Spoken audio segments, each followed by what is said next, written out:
Hello guys, നമുക്ക് അങ്കമാലി സ്റ്റൈലിലൊരു മാങ്ങാക്കറി വെച്ചാലോ? അങ്കമാലി കല്യാണങ്ങൾക്കൊക്കെ പോയി കഴിഞ്ഞാൽ ഈ ഒരു മാങ്ങാക്കറി അവിടെ മസ്റ്റാണ് കേട്ടോ.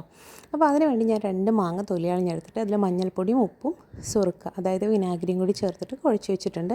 പിന്നെ നമ്മൾ 2 സവാള അരിഞ്ഞ് അതിൽ പച്ചമുളകും ഇഞ്ചിയും പിന്നെ ബാക്കി പൗഡേഴ്സൊക്കെ ഇട്ട് മിക്സ് ചെയ്തിട്ട് നമുക്ക് കുറച്ച് ഓയിലും കൂടി, ഓയിലോ വെളിച്ചെണ്ണയോ എന്താ വെച്ചാൽ അതും കൂടി എല്ലാം കൂടി നന്നായിട്ട് മിക്സ് ചെയ്ത് കൈ കൊണ്ട് തന്നെ കുഴച്ചെടുക്കുക.